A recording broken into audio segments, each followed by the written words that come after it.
I'm gonna let y'all go on and get situated up in here, Woo, I've been busy. Been a little busy up in here today. I wonder if anybody else's floor looks like mine in the middle of teaching.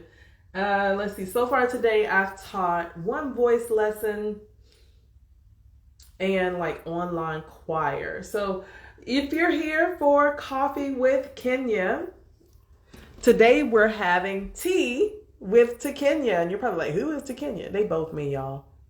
My government name is actually Kenya. But, you know, people usually call me Kenya. So what are we talking about today? Actually, first of all, you know, I hope you got you something nice and warm and comfy to drink. I just made myself a nice fresh cup of tea.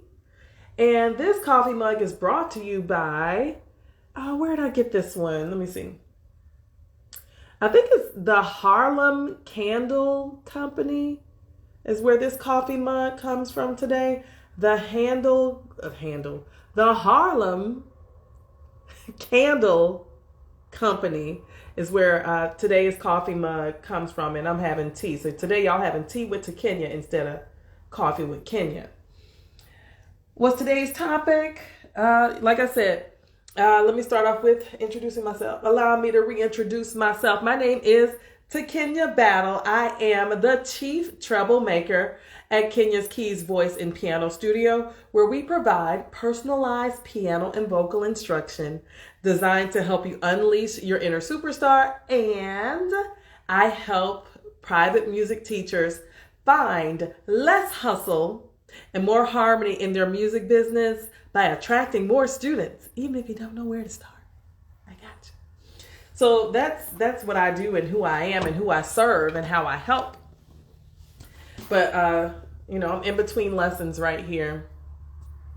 And to be honest with you, I've maybe had a grand total of an hour, maybe an hour and a half of sleep. And that's totally fine. I did it to myself. I did it to myself, y'all. So I worked out later in the day yesterday. And I had some caffeine later in the day than I usually do yesterday. And I just could not go to sleep. So I maybe have had an hour, maybe an hour and a half of sleep. No worries. I bet y'all be in that bed tonight before my kids go to bed. But today I want to talk to you about the cost of free. I want to let you know that free is very expensive. The cost of free. That's what we're talking about today. So I'm doing these talks again so you can kind of get to know me, so I can kind of get to know you better. But the real cost of free, have you ever gotten something for free and that thing fell apart on you? It like broke all the way down. You didn't get much sleep either. It doesn't change once the kids get here. If this is your first welcome to Soul's journey, it just does not change. So what's the real cost of free? Have you ever gotten something for free and that thing broke down on you? You know, it just like fell apart. You know, sometimes you get a lot of gadgets and thingamabobs and doodads and things from small businesses when they are doing things to market and promote that they exist, to let you know that they exist. And some of those doodads, gadgets, and thingamabobs will break. Well, it was free.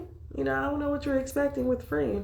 You know, you probably have heard the you get what you pay for type thing. But I want to change this mindset for us especially as private music teachers. A lot of times we're givers. We lead with the heart, and the heart don't pay bills up and around here. You know what green talks, money talks up around here. So if you're a business owner, I really want to help you change this mindset of like just giving all your goodies away. We ain't giving it all away because it affects all of us when it's just this overwhelming amount of free. Free is expensive. So if you're thinking like, you know, the first lesson's free. Is it though? Is that first lesson really free? Because it's costing you the time to deliver the lesson. It's costing you the value you provide in that experience. and it's costing you the prep that you do to get ready for that lesson. And, you know, fingers crossed that person hopefully signs up for lessons. The barrier of entry for them is really low. The barrier for entry is really, really low if you're giving that first lesson away for free. Now, I ain't knocking everybody, because, you know, for some people this works. And if that's your jam, keep right on doing it. You know, but, you know, this ain't my jam. This ain't my jam. I'm telling you right now, it ain't my jam. I don't want you guys getting the mindset of like, if I offer my services for free, then people will actually know what it is that I have to offer them, and then I'm gonna charge them. Then I'm gonna get shmoney. Maybe you've tried to piggyback off somebody else's success, and you wanted to help them for free because you think that person is going to be the answer to your problems and skew all kinds of business. You know, this unspoken trade where you have expectations of someone else, and they don't meet those expectations because you never let them know that you had that expectation for them to do some kind of barter or trade of services for you, because, you know, they've done something for you. You expect them to do, you know, the other way around. The reciprocity ain't happening. Free is expensive. Free is expensive.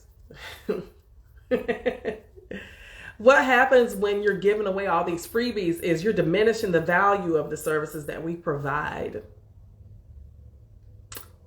And that hurts us as an industry. Everything ain't for everybody. My services are not for everybody. I ain't for everybody, and that's fine. That's totally fine with me. Don't get it twisted now. I'm not talking about like,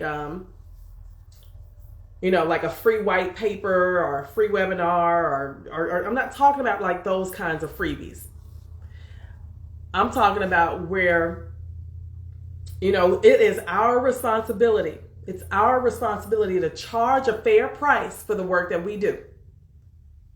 Oh, you did too much free when you started. We are pros. We are pros. I mean, like, look, there go my degree sitting right there.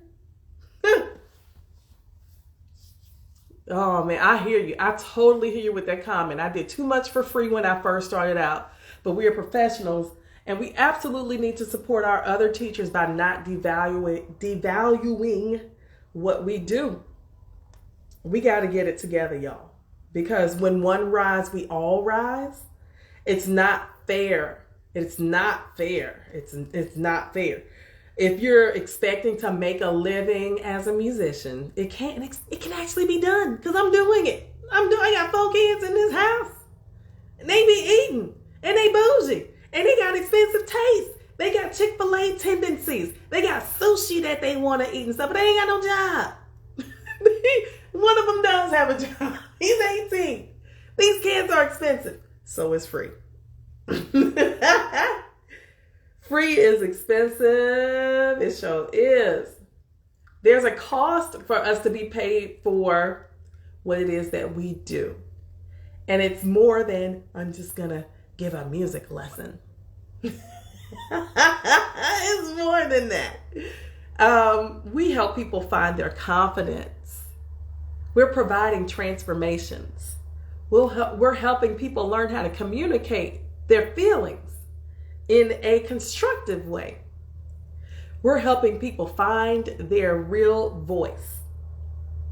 We're helping people learn how to express themselves in ways that they probably didn't even think they were capable of doing. We are providing a transformation. If everybody could do it, they would be going to everybody, but they ain't going to everybody. They're coming to you. You're the expert, and you need to charge accordingly. So if you haven't raised your prices since, I don't know, the 1990s, the early 2000s, the 2010s even, you guys have to charge a rate that is comparable to the life you want to live. I'm saying that one more time. You have to charge a rate that's comparable to the way you desire to live your life. So let me see if this tea, how hot this is. The steam still rising. The steam.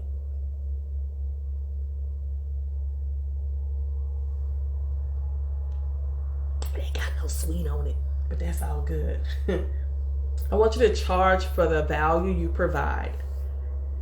Ain't nothing free up and around here. You know, and I say that with a caveat.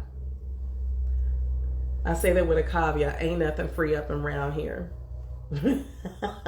My caveat is use your heart as a guide.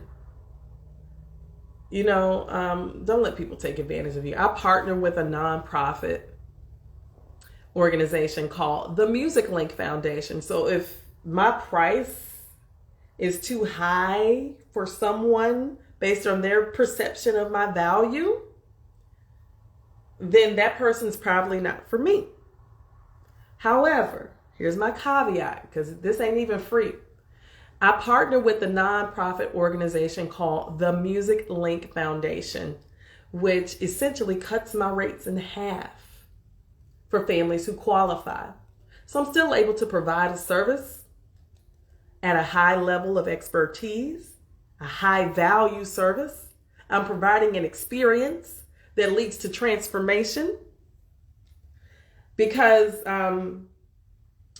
you know, when I was earning my degree in music ed, the one that's sitting right over, see the little degree right here from Florida A&M University, I worked hard to get that degree. They didn't just give it to me. You best believe they didn't just give it to me. FAMU ain't give me nothing. I earned everything I got.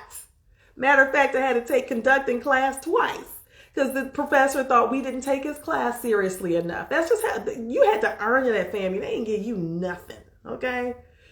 So part of that education and training that I got, of course, there was some pedagogy involved, some adolescent psychology type things. We had to learn how to be an educator, how to serve as an educator, how to plan as an educator.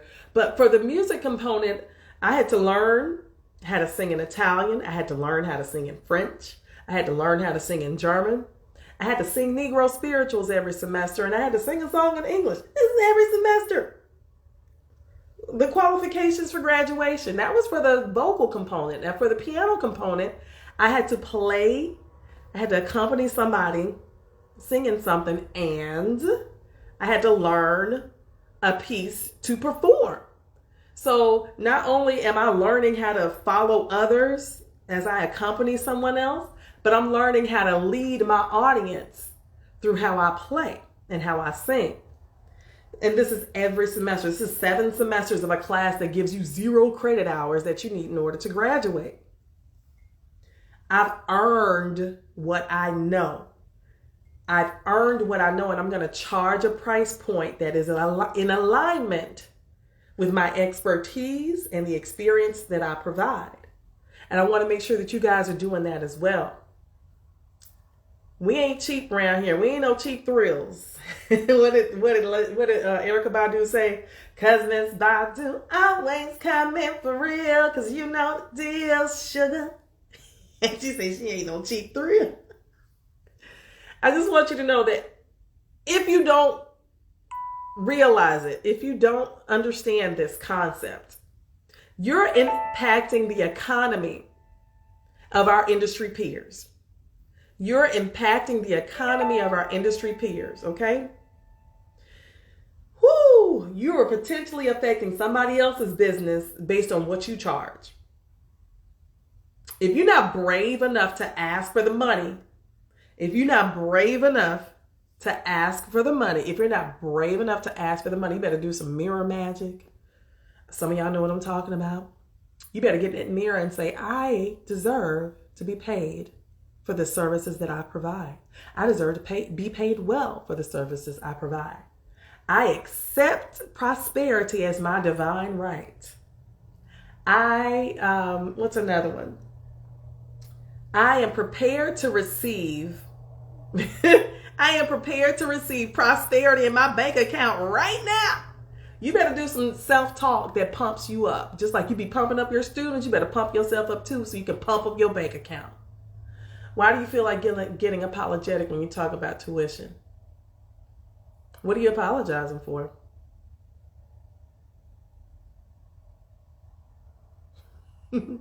What are we apologizing for? The price is the price. You can present that price in such a way that presents itself as like a no-brainer. You really want what you do to be a no-brainer. When people are on my website, they've already made up their mind they want lessons. All they need from me is confirmation that I'm the one for them. They're already calling me. They already want lessons. All they're looking for is confirmation from me. Where two or three are gathered in agreement or something like that. Don't get me to quote Bible verses because I'm going to get it wrong every single time. We ain't apologizing. The price is the price. What's up, Brandy? The price is the price. So I know when I first started my business way back in 2014, I didn't know what to charge. I didn't. I really did not know what to charge. I'm like, what is the going rate for? And I was trying to charge based on time, the amount of time that it took to deliver the lesson. Like I'm charging X amount for 30 minutes, X amount for 45, and X amount for 60 minutes. You got that tea, girl? I got my tea. I'll go on my tea. I didn't know what to charge. And so what I had in my mind at the time was, what is tea still hot? But it tastes good. You know how you be drinking stuff, you be burning your mouth. That's what I'm wanting to do over there. I didn't know what to charge. And so I was trying to charge a rate based on what I was making in my previous occupation. So before I came to be a studio owner, I was an elementary music teacher in Dallas for 14 years. So at this point, I'm just trying to make my salary back. I'm just trying to make what I was making in Dallas as a teacher after teaching for 14 years at the same school. So I'm gonna tell you this. I'm gonna tell y'all right now what my salary was when I first started teaching way back in the year 2000. My first job out the gate, I think I was making like $35,000 a year in 2000. So in the year 2000, I'm about 21 years old.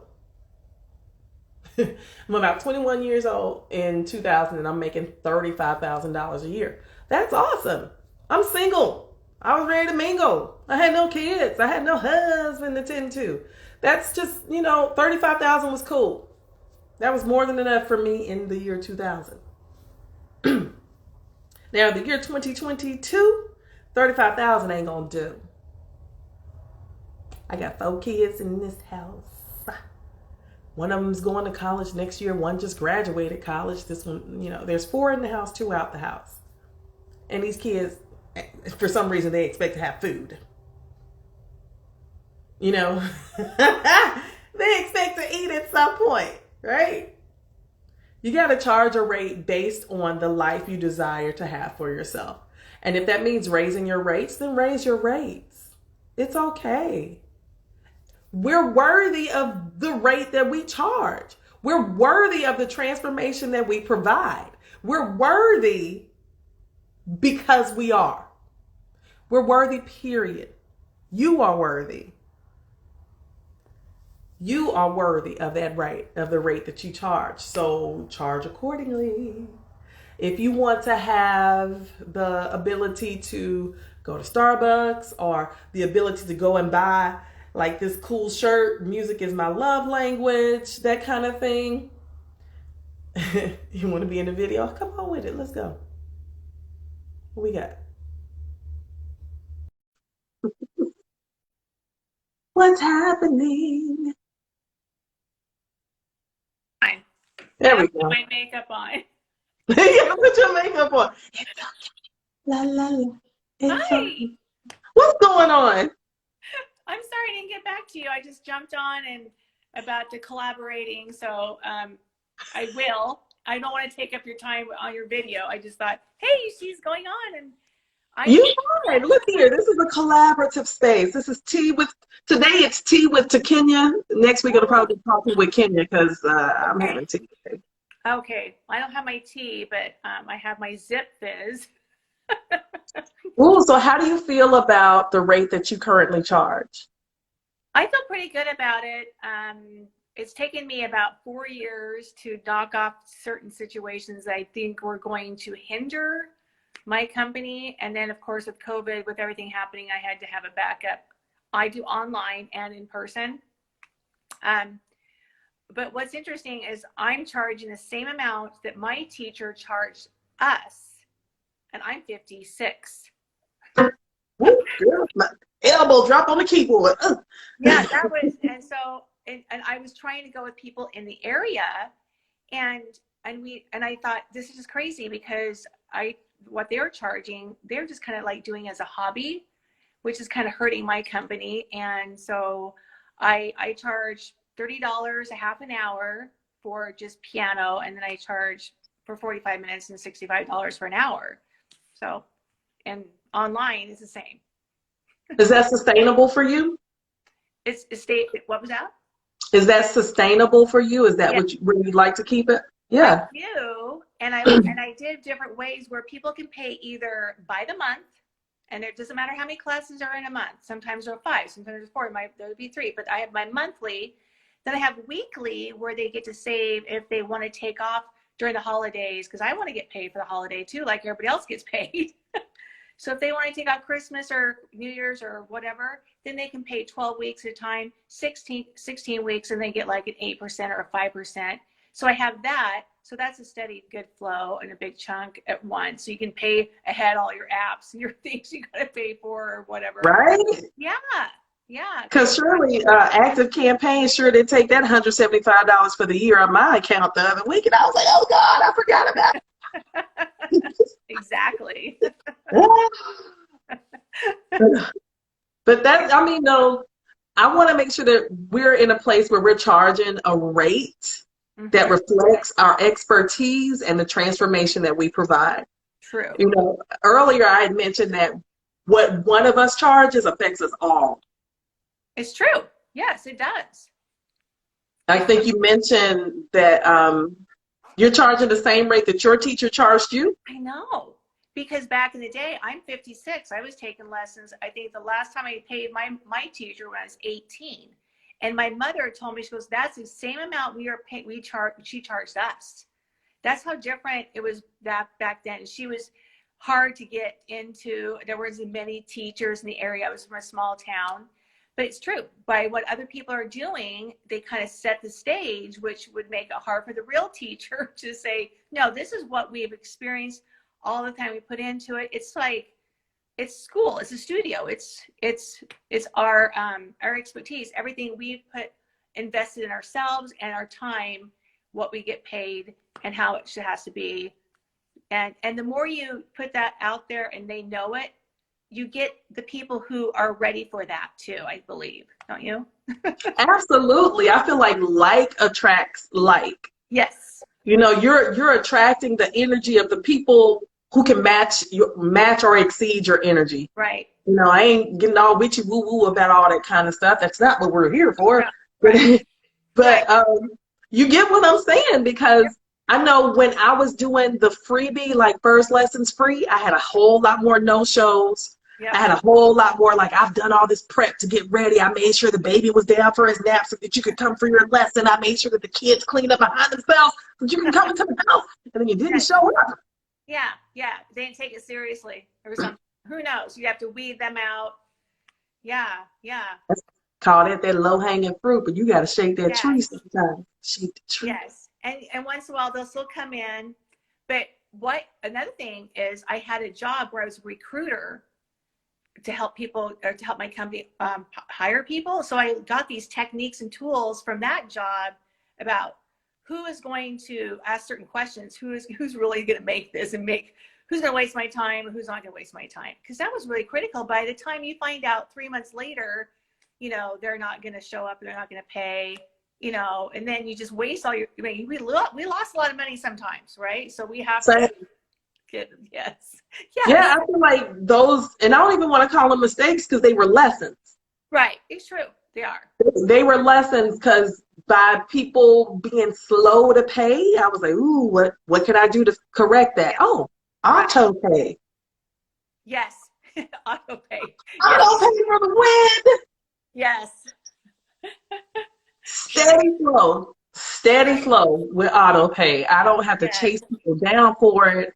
I don't have to send, the email of doom. Or babysitting. We don't want to have to, yes, it's not our job. Yeah, that's great. That's awesome. Oh yeah. Great. I mean, where are you located? I'm in Boise, Idaho, U.S. Now that's one place I've never been. It's okay. Well, you can get enough of that just from me. Okay. I'm definitely. Where are you from? Now, where are you located? Now I'm from Dallas, but I live 2 hours south in Temple. So I'm in between Waco and Austin, where like literally there are cows out my kitchen window. And like I have to fuss at the kids, like, y'all take the trash out before it gets dark because the coyotes are outside kind of thing. Oh yeah. But like Starbucks is like 10 minutes away. So it's a weird. Yes. It's like Mayberry, if Mayberry was in a suburb. Well, that you get the best of the I like that. I like the analogy. Yeah, I'm in suburban Mayberry with cows. Yeah. That'd be a good composition song. You should do that.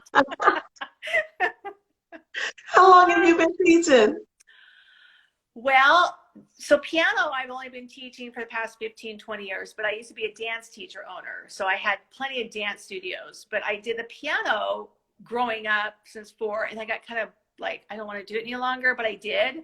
I just kind of like to be active too at the same time. So I couldn't do all of them. And then it was too much overhead for dance studios and a lot of stress. So I started going back, and I was always a singer, and I always played the piano, and I thought I was just going to go back, and that's what I went to school for. So, yeah. I can only imagine the overhead with the dance school paying for staff and then costumes and then having to send costumes back and then having to rent halls. And then I can only imagine that overhead just to begin with. Yes, and gymnastics. But it seems like that's my type of personality. I've mellowed it out a lot better. Do we ever mellow out as musicians? I don't think it's possible. No.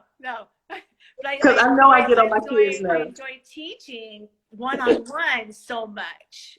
I like teaching groups too, but I mean, I have grandkids, so I can teach them in groups. I like to get grandkids. I'm not there yet. I mean, I am, but I'm not. I've got 3 kids who came through me and 3 kids who came to me when I remarried. And one of those kids who came to me when I remarried has a son, but they live on the East Coast and I never really see them. So am I somebody's grandma? I guess, but not really. It's always good to have a child to have a grandma.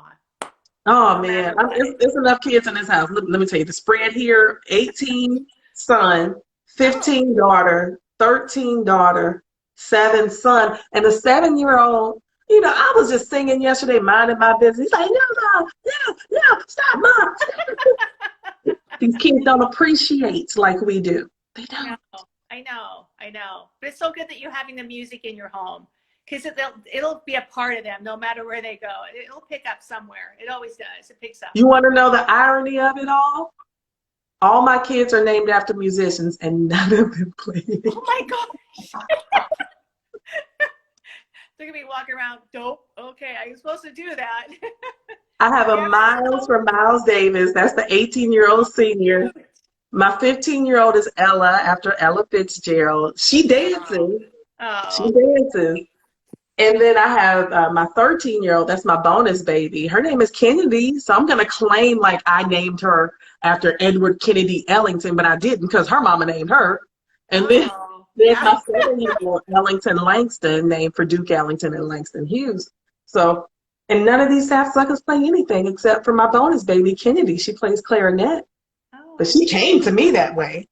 But they always have a name that means something, which is more than some kids when they tell them their names. Like, well, my name came from, and that's like, oh, cool. It's great conversation.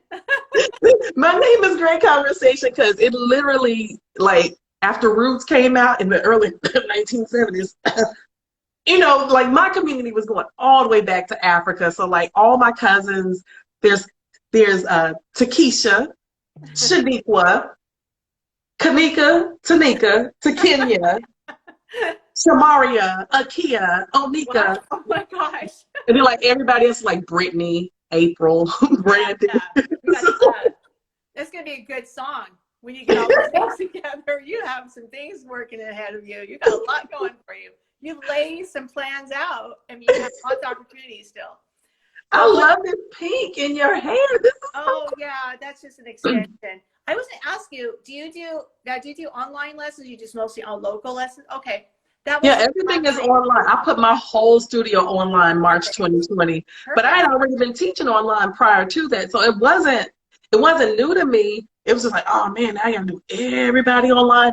And most of my lessons are group lessons. So I was like, oh yeah. Well, the collaboration is just hooking up with other teachers. I just started with another teacher that she did most of the work. And they do all these fun challenges where you just do what the challenges for the day. And then people can send out free prizes of part of their studio, and it kind of builds business. And it kind of builds the teacher. It's like a teacher lounge. I love that. We need some virtual teacher lounging up in here. Yeah. I miss that. Okay. So I will, the next time we have our I'm going to send it to the gal that always, there's like 3 of them. I'm not a good one at starting the challenges, but there's like 3 or 4 of them that do that. And it's like, let's put her on there, let's link her in. So this is getting it's awesome, because especially when we've been like isolated, it's really good. So exactly. Yeah. I'm learning, and this is like part of my journaling that I do. I'm learning to lean more into forging friendships outside of these 4 walls, because this is all I do. If I'm not in this room, I'm downstairs being somebody's mama and somebody's wife. But when I'm upstairs, it's teacher time. It's like being a writer. You're always isolated. I'm in isolation. But I don't want to, it's not weird. I don't think it's weird. This is just me. I like to be around people, but I don't want to have to interact with them. Yeah. So I don't go sit outside the Starbucks and wow. People watch while I'm working. Right. Oh, that's like heaven for me. I'll go to the library and just work. And you like to work. You like what you do, and that's what I do too. Oh yeah, I'm like virtual teachers now. Brandy is here for the virtual teachers now. She's in California. Awesome. Yeah. Brandy's got a studio. She's got a couple kids, and she's growing her studio. She's got some ideas for some books. Oh, cool. Come through, Brandy. You need to come on with it. Hi, Brandy. Okay, great. This is good. Yes, this is good. I can't stay on too much longer, sweetie. Oh, you're fine. I'm like, I don't even know what time it is. What time is it? Oh, it's 2:30. It's 2:30 for me. Yeah, 1:30 here. So that means I have enough time to take a nap before. Yeah, I know, me too. It's like, oh, I'm tired already. Oh, that's because I've been already teaching this part of the day. Then I got to teach the rest of the part of the day and at night. So, yeah. I watched all 4 hours of the Janet Jackson thing. Oh. In the middle of the night. I couldn't go to sleep. Well, you get it in. Yeah. Just get pieces of that part of your life in when you can. I watched all of it. Good job. All right. It's nice talking with you. All right. Bye-bye. Bye. 15 students. Brandy, get it, girl. Don't stop. Get it. Can't finish that song. I can't finish that song.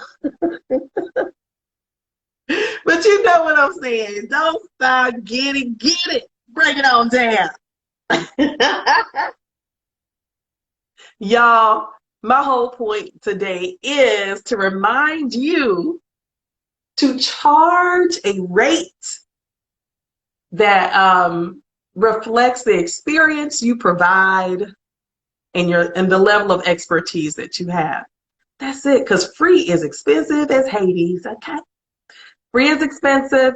I'm gonna go take a nap. I'm gonna go take a nap before lessons resume for me.